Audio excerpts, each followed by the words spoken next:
Let's focus on that for a moment. The Sex Discrimination Act of 1984, designed to protect women. The amendments in 2013, very poorly drafted, from my understanding of it all. I'd left the Parliament, should say that. Yeah, but just in time. And allowed the slip through, probably with very strong support from everybody who thought we're striking a blow for freedom. What was it about that amendment that has opened up this mess so that far from achieving its original objectives of protecting women, it's exposing them, I'll say this, to serious risk? Yes.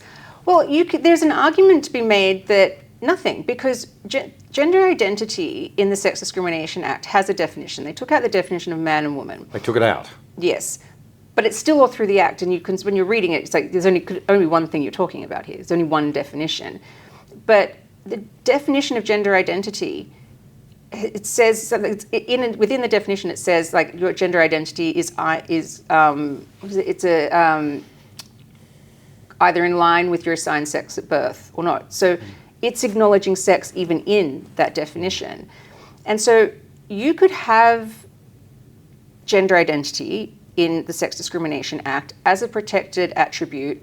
So say, for example, if you are somebody who has some kind of eclectic expression, or you are a male person who wants to wear a dress, that you have protections on that basis of your gender identity. But when it's sex in play, so say for single-sex spaces or single-sex sport or any sort of single-sex services, your gender identity doesn't override that, because of course sex has to be sex in the Sex Discrimination Act, and if sex has no weight in the Sex Discrimination Act, well, what's the point of it? Yeah.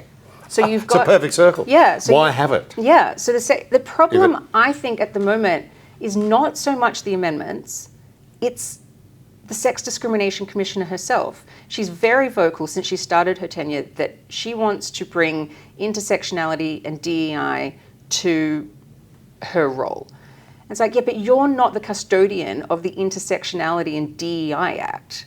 You're the custodian of the Sex Discrimination Act. And if you don't know what sex is, and you're not willing to protect the reality of sex and all that comes from that, then why are you here? Because you're not doing your job properly. Because you can go and work day and night to have protections for people who call themselves trans. I'm not going to stop you. But my question is, and my problem with it is why do we have to give up our protections so that they have them? Last week, in the last round of submissions that the Sex Discrimination Act did in the Giggle v. Tickle case, they are arguing that trans women should have pregnancy protections. Now, this is the Sex Discrimination Commission stating in black and white in federal court that male people need pregnancy protections because they're women.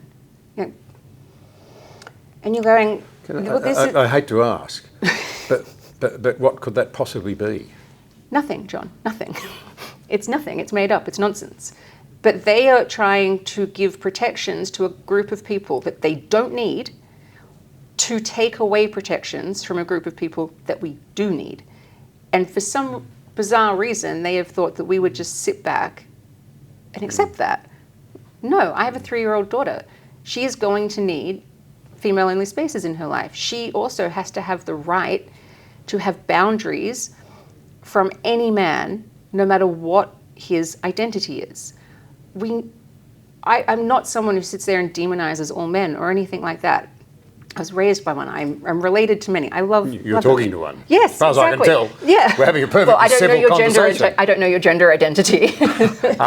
But should I comment? No. But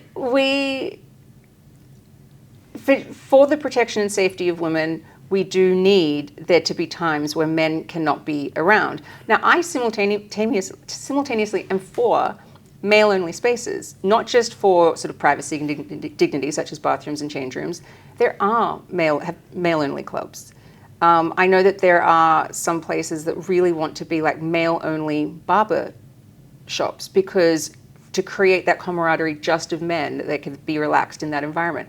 I think that is fantastic. I actually think that male-only spaces for recreation and connection could actually be a really important thing in society at the moment. But we can't even have that conversation because the Sex Discrimination Commissioner is over here doing cartwheels about the fact that men can be women and women can be men, or you could be neither. And you like, but okay, but why do we all have to accept that?